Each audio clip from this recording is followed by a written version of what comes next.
ভালো মানুষের ভাত নাই। তেল দিতে নিতে তো মার্কেটে ইয়ে হয়ে গেছে, দুষ্টামি ফাজলামি করতে বসে, ব্যবসা করতে বসে ব্যবসা না করে নবীন পাঞ্জাবি। এই ব্যক্তিরা কি করছে এই ব্যক্তিরা যে এর জানের হুমকি দিতে হবে। এই ব্যক্তিরা দোষের মধ্যে কি দোষ করছে? এ হচ্ছে 300 টাকা 350 টাকায় পাঞ্জাবি বিক্রি করতেছে। 300 টাকায় 350 টাকায় পাঞ্জাবি বিক্রি করা এই দেশে সম্ভব।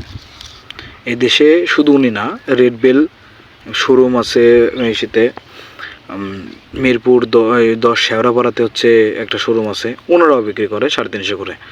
তে এই দেশে সম্ভব, সবই সম্ভব যদি কেউ চায় যে আমি একটু সুলভ মূল্যে মানুষকে ভালো জিনিস দেব, তাহলে সম্ভব।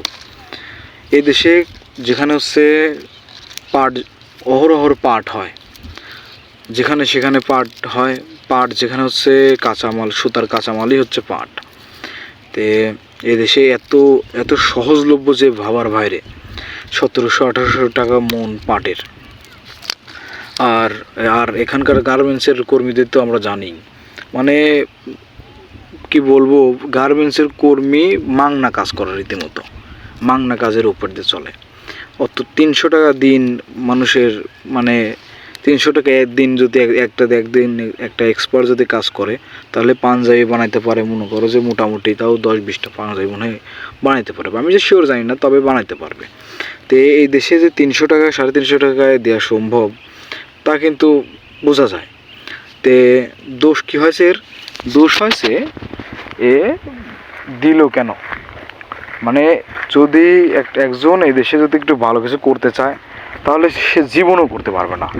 কারণ তার নিজের প্রতিবেশী, নিজের লোক, নিজের কাছের মানুষগুলাই তাকে বাধা দিবে যে না তুমি করো না, এগুলা তুমি করলে আমার ডিমান্ড কমে যাবে, এরকম একটা বিষয়। মানে আমি তো খারাপ হয়েছি, তুমি খারাপ হও, তুমি ভালো কিছু করবে, কেন করবা, এরকম একটা বিষয়।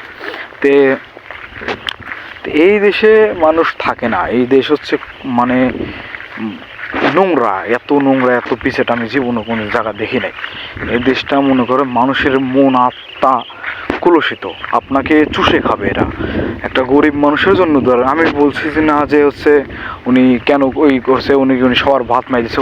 পাশের যে অভিযোগটা দেশে, সে মনে করে যে এরকম ভাবতেছে আমার ভাত নষ্ট হইলো, আমার 300 টাকা বেচতেছে, তাহলে আমি কীভাবে বিক্রি করবো? আচ্ছা ভাইয়া, তুমি ওখান থেকে 300 টাকা করে নিয়ে তুমি সেল করো না, 300-350 করে সেল করো না, সমস্যা নাই তো, তুমি কিছু প্রফিট করো, অন্য কিছু প্রফিট করুক। উনি যদি 300 টাকা করে প্রফিট করতে পারে, তুমিও করতে পারবা। তুমি করতে পারবো না কেন? করতে পারবো না।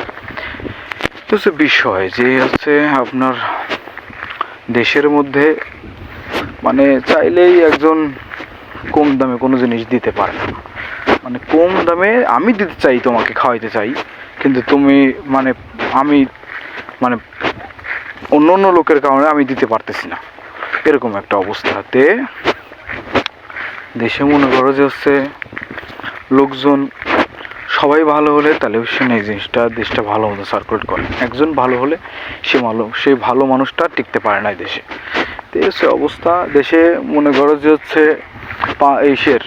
আমরা একটা চামড়া জুতা কিনতে গেলে মোটামুটি আমাদের 2-3 হাজার টাকার নিচে আসে না, 3,000-4,000-এর নিচে একটা চামড়ার জুতা, অথেন্টিক চামড়ার জুতা আমরা পাই না। কিন্তু এখানে কিনা 100 টাকা 200 টাকা করে হচ্ছে গরুর চামড়া বিক্রি হয়। কুরবানির দিনে এলে মানে খাসিটা তো নেই না, খাসি বর্গি ছাগলের চামড়া এখানে বিক্রি হয় না, ফেলাই দেয় রীতিমতো, 20-30 টাকা করে দাম বলে যায়। এ হচ্ছে অবস্থা দেশের। মানে কাঁচামালের দাম কম, কিন্তু যখন একটা ফিনিশ প্রোডাক্ট তৈরি হয়ে যায়, তখন সেই জিনিসটার দাম এত হয়ে যায়, মনে করো যে ভাবার বাইরে। কাঁচামাল যদি 10 টাকা ইনভেস্ট হয় ওখানে, তাহলে শেষ মনে করো রিটার্ন পায় কত? রিটার্ন পায় 2-3 হাজার টাকা। 10 টাকার জিনিস 1000 টাকা এরা নিয়ে যায়। মানে কি বলবো, 100 গুণের উপরে বিক্রি করে এরা, প্রফিট রাখে এরা।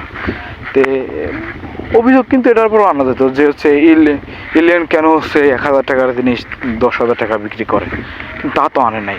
কারণ তা তো আনবে না, এরা আনবে কি? এরা আনবে হচ্ছে কে হচ্ছে সস্তায় কত কে দিতে পারছে, মানে 200 টাকার জিনিসকে 300 টাকায় বিক্রি করতেছে।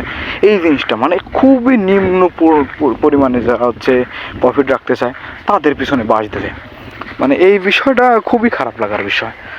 তো দেখা যাক এখন কী হয়। এরা আইন তো ব্যবস্থা যদি না নেয় তাহলে এই দেশের উপরে জঘন্য দেশ আমি আর পৃথিবীতে কোনো জায়গায় দেখি না। মানে একজন গরিব মানুষ সুস্থ মতো নিদও করতে পারবে না ভবিষ্যতে। সে নিজের পকেট অনুযায়ী পকেটের একটা দিয়ে, কাপড়গুলো ভালো, খুবই ভালো, আমি ইউজ করছি, আমিও জানি যে খুবই সুন্দর, ফিনিশিং দিয়ে শুরু করে সব কিছুই খুবই ভালো ছিল। তে চাইলেই একজন মধ্যবিত্ত বা গরিব মানুষ সে যে 300-400 টাকা দিয়ে একটা করে নেবে, মোটামুটি হচ্ছে আপনার সে নিজের নিজের জীবনটা স্পেন্ড করবে অল্প বাজেটের মধ্যে, সেটা সম্ভব না ভবিষ্যতে। আর সেটা সম্ভব হইলেও সম্ভব হতে দেবে না, হচ্ছে অবস্থা। তে সবাই ভালো থাকবেন। আসসালামু আলাইকুম।